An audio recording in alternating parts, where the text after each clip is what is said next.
ఈ అనంతమైన విశ్వం వైపు చూసినప్పుడు మనకు అంతా ఒక గందరగోళంలా అనిపిస్తుంది.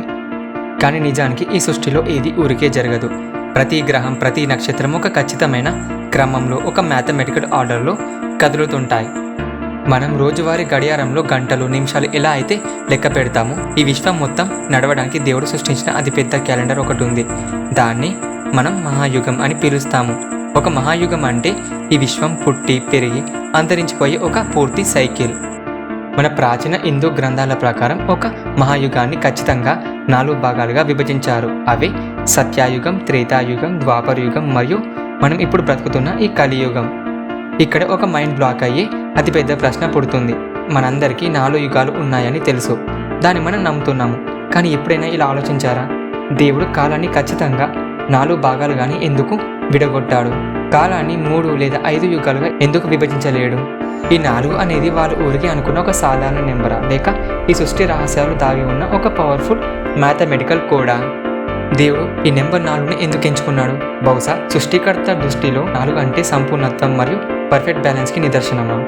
ఈరోజు మన ఇమాజిన్ వర్స్లో మనం కేవలం కథలు మాట్లాడుకోవడం లేదు, ఈ విశ్వం యొక్క అతిపెద్ద మ్యాథమెటికల్ సీక్రెట్ని డీకోడ్ చేయబోతున్నాం. హలో ఎవ్రీవన్, మా ఇమాజిన్ వర్స్కి స్వాగతం. పదండి మిస్టరీని ఛేదిద్దాం.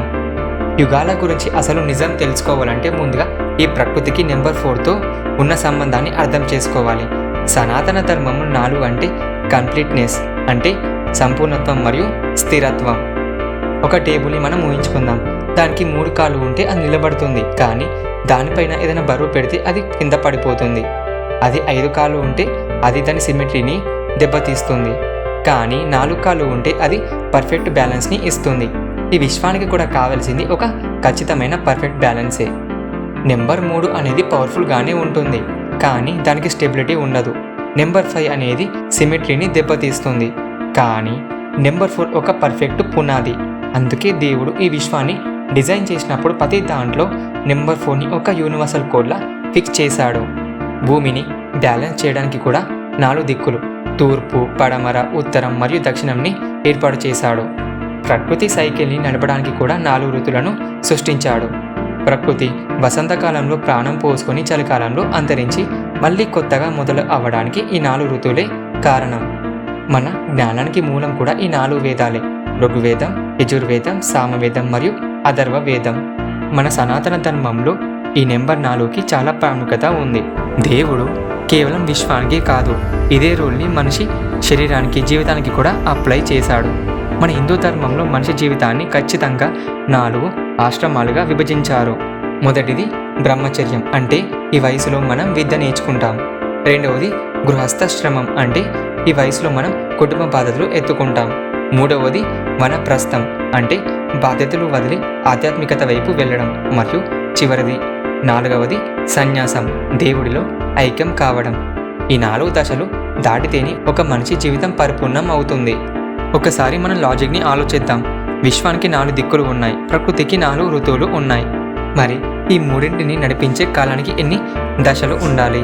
ఖచ్చితంగా 4 ఉండాలి కదా. అందుకే మనకు వచ్చింది ఈ 4 యుగాలు.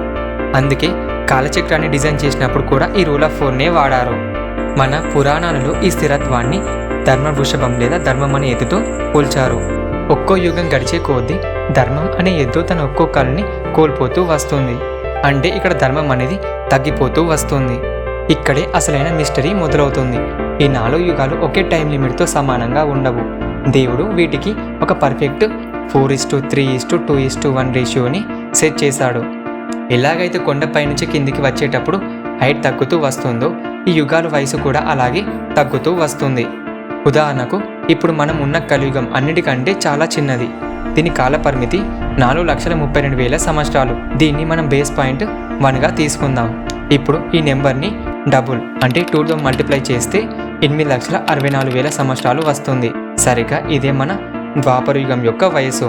ఇదే బేస్ 1ని 3తో మల్టిప్లై చేస్తే 12,96,000 సంవత్సరాలు వస్తుంది. ఇది శ్రీరాముడు నడిచిన త్రేతాయుగం యొక్క కాలం వయసు. అదే ఈ బేస్ నెంబర్ని 4తో మల్టిప్లై చేస్తే 17,28,000 సంవత్సరాలు వస్తుంది. ఇది అతిపెద్దదైన పవిత్రమైన సత్యయుగం యొక్క కాలం వయసు. ఈ 4:3:2:1 రేషియో అనేది కేవలం కాలాన్ని లెక్కించడానికి మాత్రమే కాదు, ఇది మనిషి యొక్క ఆయుష్, శారీరక బలం మరియు ఆధ్యాత్మికత శక్తి ఎంత వేగంగా పడిపోతుందో చెప్పే ఒక ఖచ్చితమైన కాస్మిక్ ఆల్గారిథం. ఈ కాస్మిక్ ఆల్గారిథంలో మొదటిది సత్యాయుగం. ఈ సత్యాయుగం అనేది 100% పర్ఫెక్షన్తో ఉన్న యుగం. ఇక్కడ ధర్మం అనే ఎద్దు 4 కాళ్ళ మీద అత్యంత గర్వంగా నిలబడి ఉంటుంది. ఈ యుగంలో అబద్ధం, మోసం, రోగం అనే పదాలకు అర్థమే తెలియదు. ఈ యుగంలో మనిషి ఆయుష్ 1,00,000 సంవత్సరాలు ఉండేది. శారీరకంగా, మానసికంగా మనుషులు అత్యంత బలంగా ఉండేవారు. వారి ఏకాగ్రత ఎంత పవర్ఫుల్గా ఉండేదంటే వారు దేవుని చేరుకోవడానికి కొన్ని వందల నుంచి వేల ఏళ్ల పాటు తపస్సు మరియు ధ్యానం చేసేవారు. కానీ కాలం ఎప్పుడు ఒకేలా ఉండదు. సత్యయుగం ముగిసి త్రేతాయుగం మొదలవగానే విశ్వం తన పర్ఫెక్షన్లో 25% కోల్పోయింది. ధర్మం అనే ఎద్దు ఒక కాలు కోల్పోయి 3 కాళ్ళ మీద నిలబడుతుంది. ఈ యుగంలోని ప్రపంచంలోకి మొదటిసారిగా పాపం, స్వార్థం అనే పదాలు ఎంటర్ అయ్యాయి. శ్రీరాముడు నడిచిన ఈ యుగంలో మనిషి ఆయుష్ 1,00,000 నుంచి 10,000 సంవత్సరాలకు పడిపోయింది. మనుషుల ఏకాగ్రత తగ్గడం వల్ల కేవలం ధ్యానం చేసే దేవుడు దొరికే పరిస్థితి లేదు. అందుకే దేవుడిని చేరుకోవడానికి ఒక ఫిజికల్ ప్రాసెస్ అనేది అవసరమైంది. దాన్ని మనం యజ్ఞం అని పిలుస్తాము. ఈ యుగం నుంచే ఫైర్ సాక్రిఫైసెస్ మొదలయ్యాయి. ఆ తర్వాత వచ్చింది ద్వాపర యుగం. ఈ యుగానికి వచ్చేసరికి ధర్మం సరిగ్గా 50% పడిపోయింది. ఈ ధర్మం అనే ఎద్దు ఇప్పుడు కేవలం 2 కాళ్ళ మీద బ్యాలెన్స్ అవుతూ కష్టపడుతుంది. మంచికి చెడుకి మధ్య అసలైన భయంకరమైన యుద్ధం మొదలైంది ఈ యుగంలోనే. మహాభారత యుద్ధం జరిగిన ఈ కాలంలో మనిషి ఆయుష్ 10,000 సంవత్సరాల నుంచి 1000 సంవత్సరాలకు పడిపోయింది. మనుషుల్లో కోపం, పగ, ఆశల మీద మోజు పెరిగిపోయాయి. ఇప్పుడు యజ్ఞాలు చేసేంత ఓపిక, స్వచ్ఛత మనుషుల్లో లేవు. అందుకే దేవుడిపై నమ్మకాన్ని నిలబెట్టుకోవడానికి విగ్రహాలు, గొప్ప గొప్ప ఆలయాలు నిర్మించి అర్చన అనబడి గుడి పూజలు ప్రారంభించారు. ఇక ఫైనల్గా మన కౌంట్డౌన్లో చివరి నెంబర్ 1, అదే మనం ఇప్పుడు బ్రతుకుతున్న ఈ కలియుగం. ఇక్కడ ధర్మం కేవలం 25% మాత్రమే మిగిలి ఉంది. ఈ ధర్మం అనే ఎద్దు 3 కాళ్ళు కోల్పోయి కేవలం సత్యం అనే ఒకే ఒక్క కాలు మీద నిలబడడానికి నరకం చూస్తుంది. ఈ కలియుగంలో మనిషి ఆయుష్ మహా అయితే 100 సంవత్సరాలు. రోగాలు, మోసాలు, స్వార్థం రాజ్యం మేలే సమయం ఇది. అయితే ఇప్పుడు ఒక అద్భుతమైన ట్విస్ట్ ఉంది. మనుషులు ఇంత బలహీనంగా ఉన్నారు కాబట్టి దేవుడు ఈ యుగంలో మోక్షాన్ని పొందడాన్ని చాలా సులభం చేశాడు. లక్షల ఏళ్ళ ధ్యానం చేయవలసిన అవసరం లేదు. ఖరీదైన యజ్ఞాలు అక్కర్లేదు. కేవలం మనస్ఫూర్తిగా దేవుని పేరు తలుచుకుంటే చాలు. అది దేవుని యొక్క నామస్మరణ. ఇప్పుడు మీకు ఈ కాన్సెప్ట్ చాలా బాగా అర్థమైందని భావిస్తున్నాను. ఇప్పుడు మీకు అర్థమైంది కదా, దేవుడు కాలాన్ని ఎందుకు 4 యుగాలుగానే విభజించాడని. నెంబర్ 4 అనేది పర్ఫెక్ట్నెస్కి సింబల్. అందుకే మన కాలం అనేది 4 భాగాలుగా విభజించారు. ఈ 4:3:2:1 రేషియో, ఈ ఆయుష్ తగ్గిపోవడం, ఇదంతా దేవుడి కోపం వచ్చి జరుగుతున్నది కాదు. ఇది సృష్టి యొక్క డిజైన్. ఒక చెట్టుకి ఆకులు రాలిపోయి మళ్ళీ ఇలా అయితే వసంతకాలంలో కొత్త చిగురు వస్తుందో, మళ్ళీ ఈ కలియుగ చీకటిలో ధర్మం అనే విషయం తన ఆఖరి కాలు కూడా కోల్పోతుందో, అప్పుడు ఈ విశ్వం మొత్తం అంతం కాదు, అది మళ్ళీ రీసెట్ అవుతుంది. మళ్ళీ చీకటిని చీల్చుకొని సరికొత్త సత్యయుగం ఉదయిస్తుంది. మరి ఈ కలియుగం చివరి దశకు మనం ఎంత దూరంలో ఉన్నాం? మీ అభిప్రాయాన్ని కింద కామెంట్లో చెప్పండి. మన ప్రాచీన విజ్ఞానంలో దాగి ఉన్న ఇలాంటి మరెన్నో కాస్మిక్ రహస్యాలను డీకోడ్ చేయడానికి మన ఇమాజిన్ వర్స్ ఛానల్ను సబ్స్క్రైబ్ చేసుకోండి. జై Hind. Thanks for watching the video.